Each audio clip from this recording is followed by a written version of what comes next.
Salut les fans de Scorpion et salut les collectionneurs. Ce soir, c'est l'album Blackout que je vous présente dans une version un petit peu particulière puisque vous avez devant les yeux un test pressing.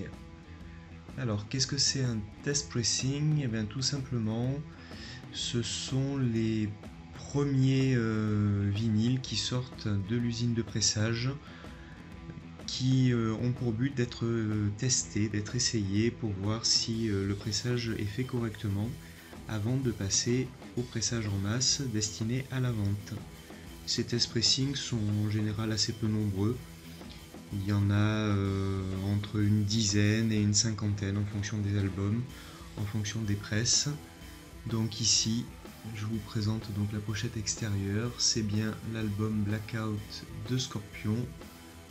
Les différents titres de l'album.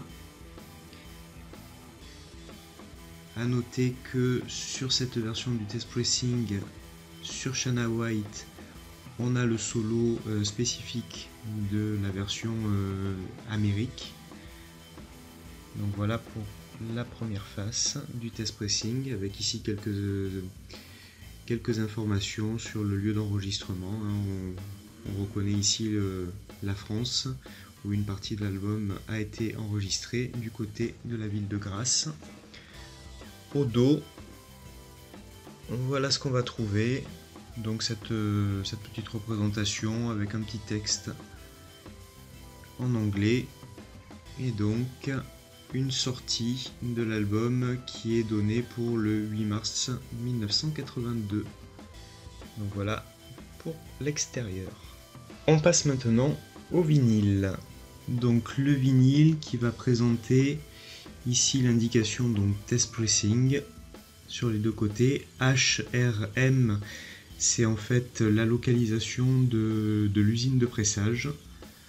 Donc ici vous retrouvez l'information Scorpion. Ici on est sur la face 1. L'album c'est Blackout. Voilà, donc Opauge Record Manufacturing, HRM, donc c'est l'usine dans laquelle ce test pressing a été fait. Donc voilà pour la phase 1. Et pour la phase 2, en fait, vous allez vous rendre compte qu'il n'y a aucune indication sur ce test pressing là. Alors, que dire de plus de ces test pressing? Ils sont assez rares et assez difficiles à trouver, souvent à des prix très importants. Celui que je vous présente ce soir, c'est sûrement un des plus faciles à trouver. Quand je l'ai eu, je l'avais acheté pour une cinquantaine d'euros. Maintenant, on le trouve régulièrement entre 100 et 150 euros. Voilà, rien de particulier à dire de plus par rapport à ça.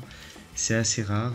Tous les albums de Scorpion et tous les albums qui sortent en vinyle possèdent des test pressing. Ça reste des pièces qui sont très recherchées par les collectionneurs, qui sont très compliquées à avoir. J'en ai assez peu dans la collection, je dois en avoir 4 ou 5, pas plus. Voilà, c'est quelque chose que je recherche d'une manière assez générale, mais voilà, c'est très souvent bien compliqué. Voilà, et bien j'espère que cette vidéo vous a intéressé et je vous dis à très bientôt pour une nouvelle pièce de la collection Scorpion.